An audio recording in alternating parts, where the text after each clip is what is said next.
Olá, estudantes do curso de pós-graduação em História. Vamos tratar agora do tema da terceira unidade de estudos, que é genericamente nomeado por educação, ensino de história e diversidade. Quando nós falamos a respeito do conceito de diversidade, nós estamos tratando de uma gama muito grande de sujeitos históricos, né? Nós estamos falando a respeito do afrodescendente, do indígena, nós estamos falando a respeito do aluno cadeirante, do não vidente, do não ouvinte.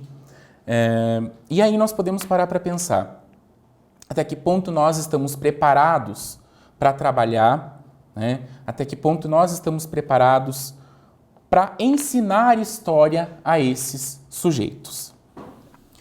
Bom, de uma década para cá, mais ou menos, nós temos isso regulamentado por lei, a Lei 10.639, que trata do ensino de história e cultura afrodescendente africana, né? E depois a Lei 11.645, que fala a respeito, né, da história indígena. Bom, isso foi um grande passo, né? Nós temos isso colocado hoje amplamente no debate do ensino de história e temos também um espaço de discussão e produção científica, né, a respeito dessa temática.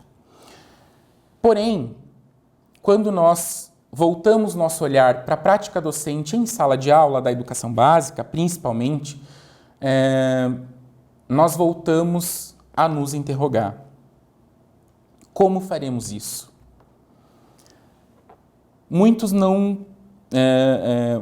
nós não nos sentimos preparados ainda para tratar desse tema, para discutir esse tema ou para inserir esse tema dentro dos conteúdos de história, né? Até porque, se nós olharmos num sentido mais amplo para a produção de material didático, por exemplo, que é o que dá um suporte para o professor em sala de aula, no dia a dia, no cotidiano escolar, né? Esse material ele ainda está dentro daquela visão de história que é europeia, né? Então, nós temos a Idade Antiga, nós temos a Idade Média, nós temos a Idade Moderna, a partir das grandes navegações, e nós temos a Idade Contemporânea, ou a História Contemporânea, a partir da Revolução Francesa, a Revolução Industrial, né? E quando nós olhamos, então, para essa temática da diversidade, para esses sujeitos redescobertos, né, há uma década e tanto, nós vemos que ainda não temos um lugar específico para esse sujeito dentro dos conteúdos de história, né? E aí, isso acaba se tornando um tema transversal, como nós tínhamos antes, né? Bom, se nós temos uma regulamentação em lei que trata a respeito do ensino de história, né, do ensino da história indígena, da história, né, africana, história e cultura, né, isso não deve ser tratado de uma forma transversal, senão nós vamos, né, estar regredindo. Acredito que o primeiro passo para que nós tenhamos um aporte para fazer, né, para realizar esse trabalho em sala de aula, seja, no primeiro momento, sim, a discussão e o debate historiográfico, né? Ou seja, discutir a respeito do que tem produzido hoje no nosso meio acadêmico a respeito desse tema, né? O que tem sido produzido, o que tem vindo a respeito de novas perspectivas de materiais didáticos, o que nós temos a nível de formação continuada, né? Então, isso pode nos capacitar para esse trabalho no dia a dia em sala, né? Outro ponto importante é que nós tratemos, né, esses sujeitos históricos enquanto sujeitos ativos e que têm um papel importante na nossa história, né? Porque até agora nós estudamos o negro enquanto escravo no Brasil, né? Quando os portugueses chegavam na África, né? A impressão que nós temos é que estavam todos lá disponíveis, então eles carregavam os navios e levavam para a Europa e traziam para o Brasil, né? Essa é a perspectiva que nós temos ainda na história hoje, e infelizmente em muitos manuais didáticos hoje, né?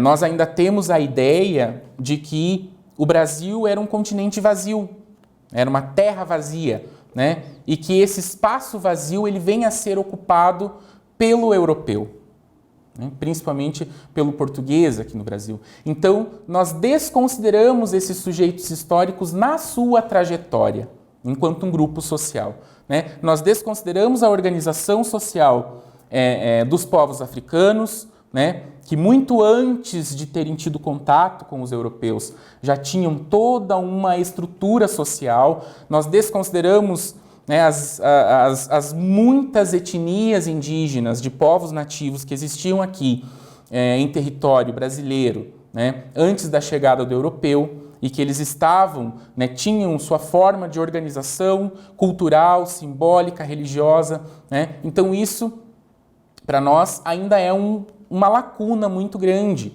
né? Principalmente no que diz respeito aos materiais didáticos que nós utilizamos no cotidiano da escola, né? Bom, e uma questão importante é nós mostrarmos que esse sujeito histórico, que essa negação desse sujeito histórico durante tanto tempo na escrita da história do Brasil e da maneira como nós estudamos a história aqui, justamente essa negação, esse não lugar desse sujeito, demonstra, sim, né, uma maneira, uma intencionalidade nessa história que vem sido escrita e que vem sido ensinada, né? Então, é o não lugar que demonstra a importância da discussão, né, do reconhecimento, né, e da compreensão desse sujeito histórico na construção da nossa identidade, né? Como eu havia dito, então, quando nós falamos em diversidade, nós não estamos falando, né, somente a respeito dos afrodescendentes ou então somente a respeito dos indígenas. Nós estamos falando a respeito de uma multiculturalidade presente nos nossos territórios, né? Nós estamos falando de diferentes costumes, diferentes culturas, e nós estamos falando de uma sociedade que se assenta nesses parâmetros desde 1500, né? Bom, então, por isso mesmo, é importante nós retomarmos a discussão da identidade, né? O que é a identidade cultural, né? Partindo dessa perspectiva, qual é o lugar da construção da identidade? Quem tem espaço, né? Justamente o espaço negado, como eu já disse, demonstra a parcialidade, né? Demonstra a intencionalidade, né? Então, o brasileiro, né, ele fruto, o povo brasileiro é fruto da mistura de 3 raças, já dizia Gilberto Freire, perdão. Negro, indígena e europeu, né? Então, isso é simplificar muito, né? Todo o processo de construção do povo brasileiro, né? É uma simplificação, não é mentira, mas é uma simplificação, né? Que nós temos toda uma rede de origens culturais muito mais amplas, né? Além disso, e a gente pode pensar também a respeito da inclusão, como eu falei antes, né? Porque o aluno cadeirante, o aluno não ouvinte, o aluno não vidente, ele é um sujeito histórico, né?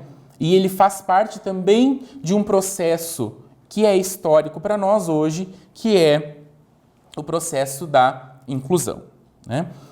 Então, eu peço para que vocês prestem atenção na leitura complementar. Temos 2 textos complementares a respeito de africanidades e a respeito de indígenas, né?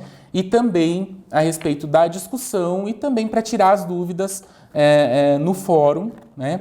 Na proposta de discussão do fórum que aprofunda mais essas temáticas. Bons estudos a todos!